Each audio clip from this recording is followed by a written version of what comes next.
Bonjour à tous, coach, mentor, guidance. Alors, outil ou piège? C'est la question qui se pose aujourd'hui. Et peut-être c'est aussi la question que vous ne pensiez pas avoir à vous poser. Tu vois, on vit dans une époque où on cherche des repères. On veut savoir quoi faire, où aller, comment décider. On a peur en fait de notre liberté. Alors on se tourne vers des coachs, des guides, des mentors, parfois spirituels, ou que dans le nom, parfois très humains, parfois très commerciaux.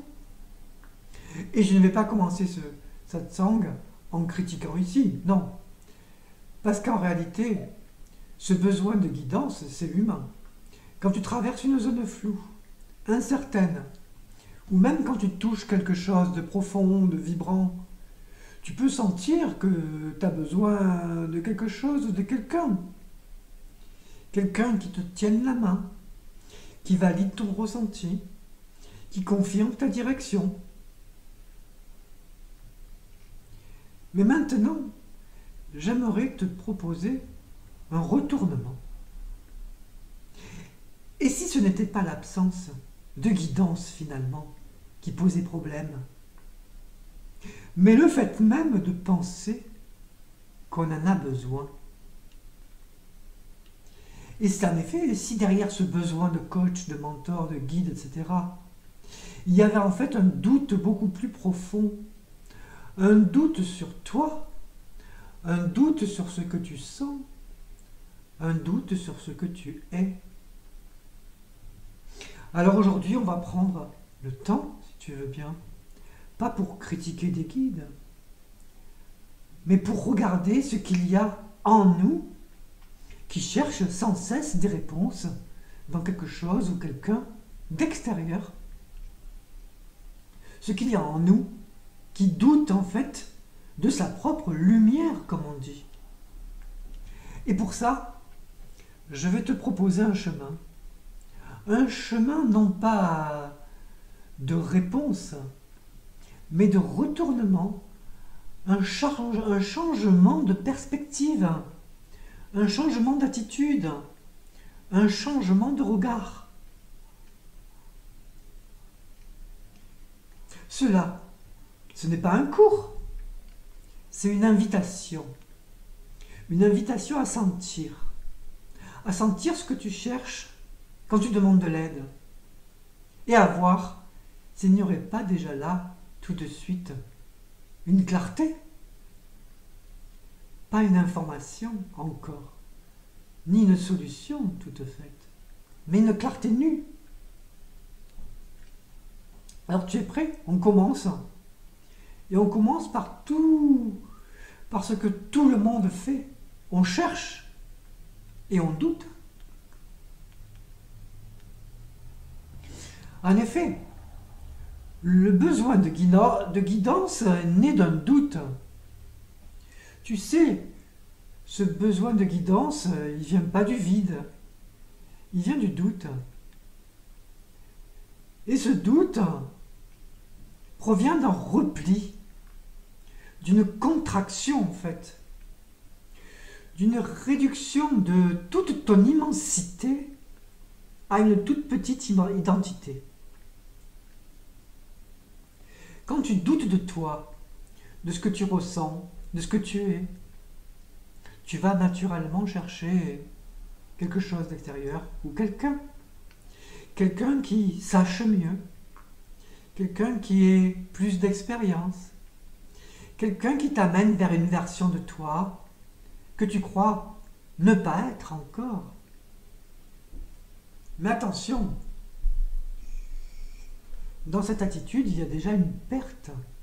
Oui, une perte d'autonomie, une perte de confiance et surtout une perte de contact avec cette source vivante qui est en toi. Alors oui, un guide peut te montrer quelque chose. Oui, un coach peut te booster, t'éclairer, te réveiller. Mais à un moment, c'est relatif. Car à un moment, si tu ne vois pas que la racine de cette recherche est ton propre doute, tu risques ainsi de passer ta vie à chercher des repères extérieurs, des balises.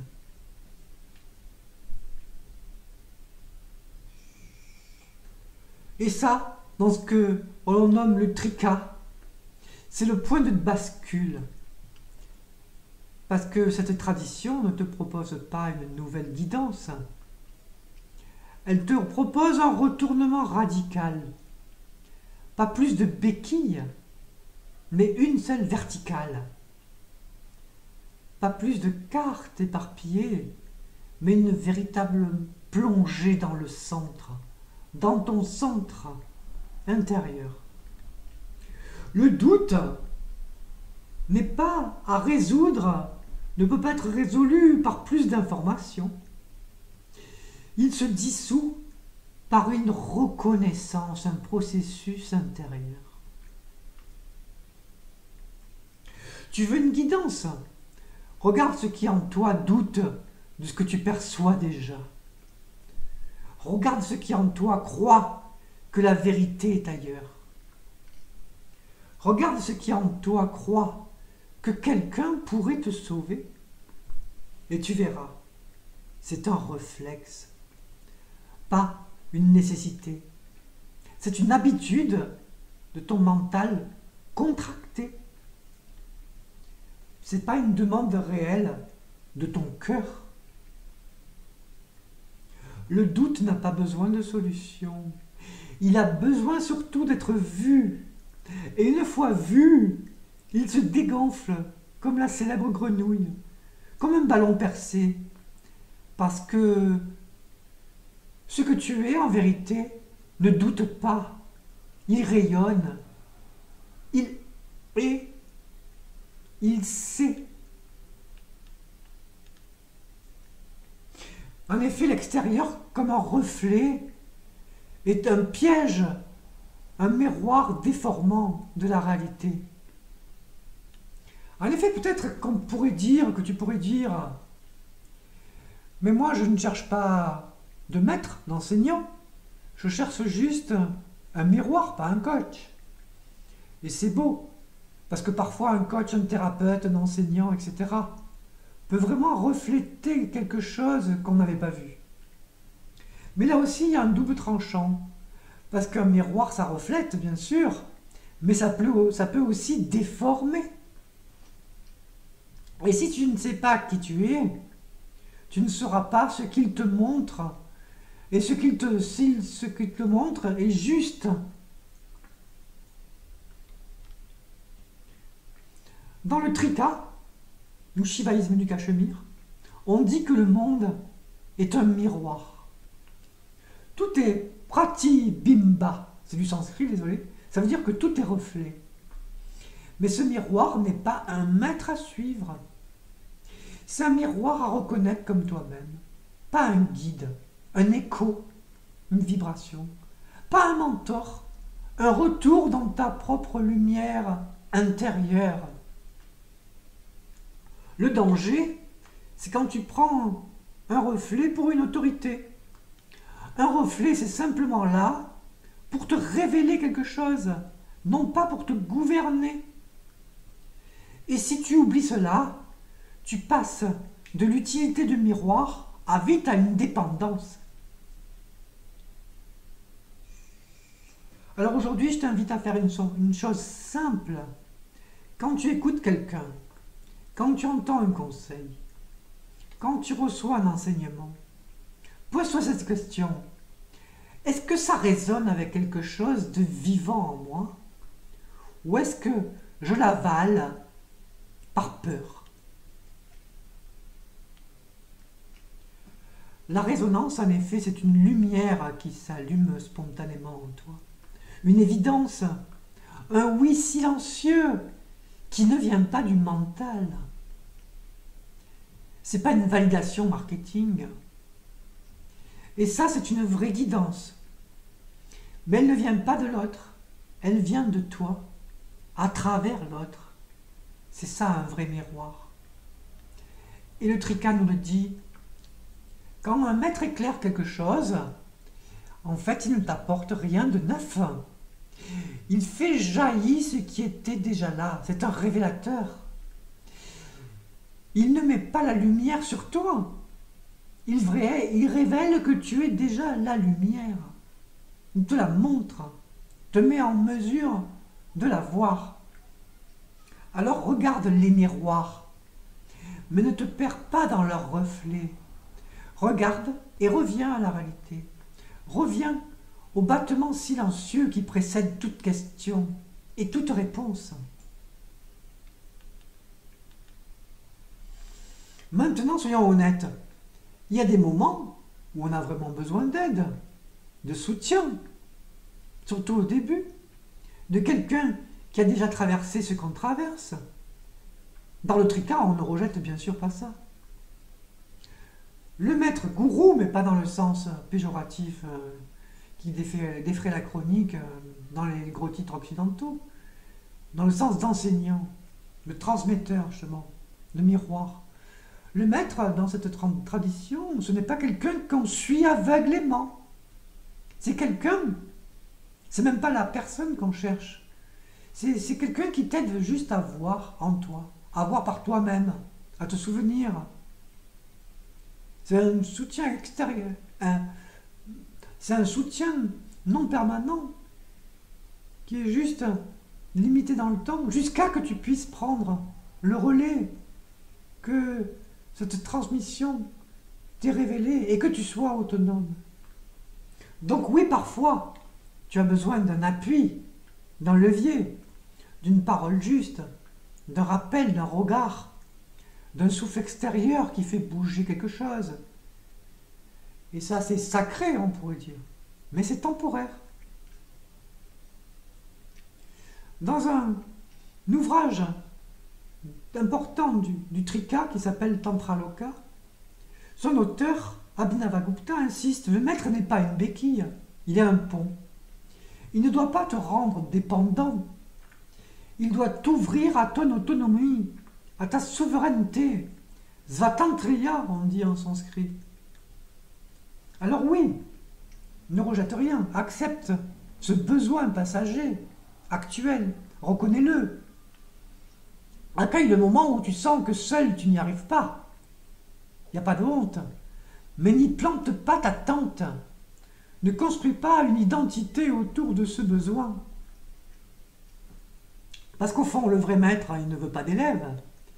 Le vrai maître authentique, sincère, pas le maître marketing, dollar dans les yeux. Il veut que tu deviennes toi-même un maître. Et le plus vite possible.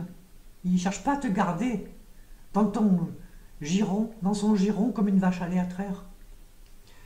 Il veut que tu deviennes toi-même un maître. Pas sur les autres, mais sur ta propre vie. Pas dans le contrôle, mais dans la lucidité. Pas dans l'imitation, mais dans la pleine reconnaissance de ce que tu es déjà. Le besoin d'aide, c'est un passage. Pas une station-service, pas un refuge éternel. Et plus vite tu vois ça, plus vite tu verras que l'aide véritable est celle qui t'éveille à ta propre, à ta propre lumière. Et ça, c'est le trika, ou shivaïsme du Cachemire. C'est pas une voie de dépendance, c'est pas du tantra inventé, sexuel, ou je sais pas quel massage, ou c'est quelle idiotie. C'est cela, le trika. Ce n'est pas une voie de dépendance, mais une voie de souveraineté, de liberté.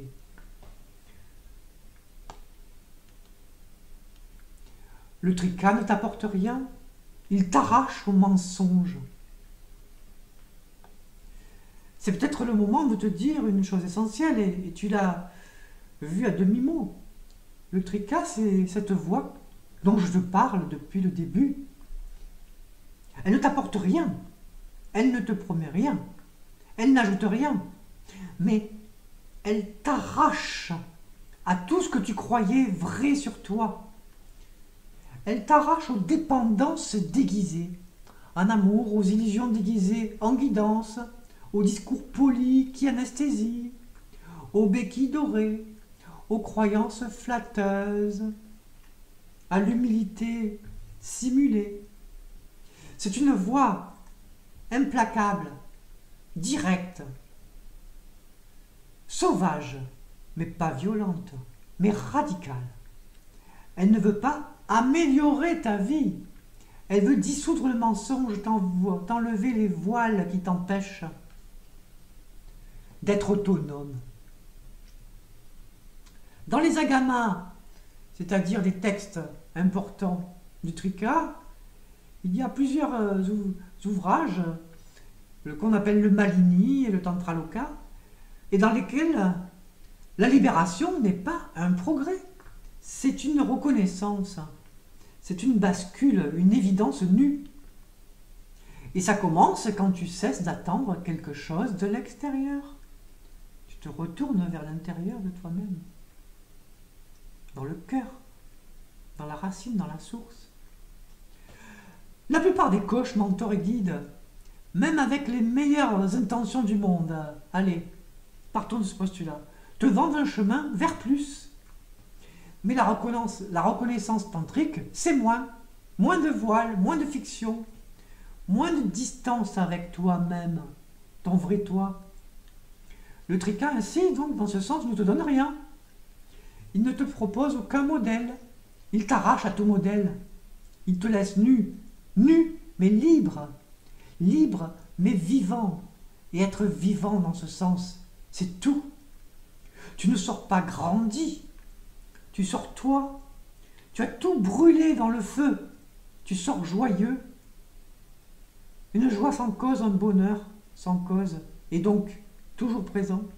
Tu sors comme la lumière. Voilà pourquoi la vraie guidance tantrique n'est pas une transmission de savoir. Ce serait être dans des concepts mentaux, ce qu'on appelle Vikalpa. C'est au contraire une combustion, le symbole du feu, une chute du faux, un feu sacré, un souffle qui ne t'aide pas. Il embrase tout, tout l'ego, tout ce qui est contracté, toutes les barrières qui t'empêchent d'être libre. Et si ta vie entière était déjà la guidance parfaite? Et si depuis le début tu étais déjà guidé? Pas par une voie extérieure, pas par un maître ou un coach, mais par la vie même, par ta vie. Chaque événement, chaque relation, chaque crise n'est peut-être pas finalement un obstacle, mais une shakti, comme on dit, déguisée, un appel, une leçon, une invitation silencieuse à voir, à ressentir, à te souvenir, c'est-à-dire que tu as oublié qui tu étais vraiment, et en enlevant ce voile, retrouver cette liberté et retrouver la vue. Le Trika affirme, tout ce qui t'arrive vient de ta propre liberté. Svatantriya, même ce que tu crois subir, même tes erreurs, même ton mal-être. Donc ce n'est pas qui va me guider maintenant, c'est qu'est-ce que ma vie est en train de me dire là maintenant. C'est là que tout bascule, quand tu n'as plus besoin d'interpréter, d'optimiser, de suivre une méthode, et que tu regardes ce qui est là, tout simplement, et tu te dis, d'accord, c'est toi, la conscience, énergie, sous cette forme-là, ce qu'on appelle Shiva Shakti, qui sont les deux faces de l'essence de la vie. Et à ce moment-là, la guidance devient totale, non personnelle, non prévisible, non confortable, mais parfaite. Chaque souffle, chaque résistance, chaque faille, chaque plaisir devient un mantra, comme on dit, devient un signe, tout devient maître, parce que tout est toi. C'est ça la bascule du Trika. Pas une guidance extérieure, mais la reconnaissance que tout, absolument tout, est le langage vivant de ta propre conscience, de la conscience qui finalement est une, qui t'est de nouveau révélé, une conscience universelle, conscience énergie, liberté.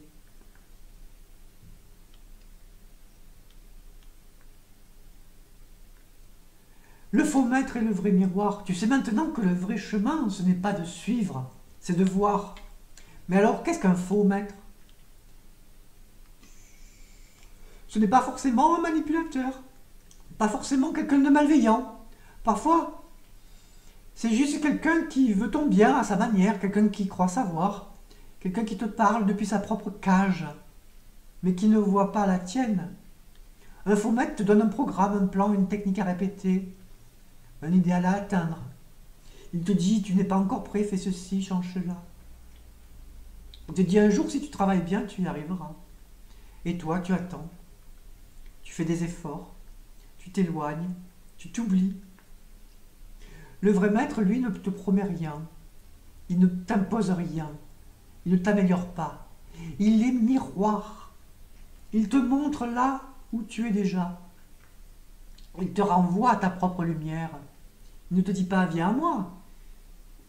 Il dit, regarde-toi. Et soudain, tu te vois. Le faux maître veut des disciples. Le vrai maître veut que tu n'aies besoin de personne. Pas dans l'orgueil, mais dans la vérité nue. Parce que tu es la conscience même. Parce que tu es Shiva. Dans le Tantra Loka, son auteur Abhimanyu Gupta explique que la meilleure transmission n'est pas une méthode, c'est une vibration. Un frémissement silencieux, c'est-à-dire un spanda en sanskrit. Le vrai maître ne te dit pas quoi faire, il se tient là en présence. Et cette présence, si elle est pure et authentique, fait tomber tes voiles.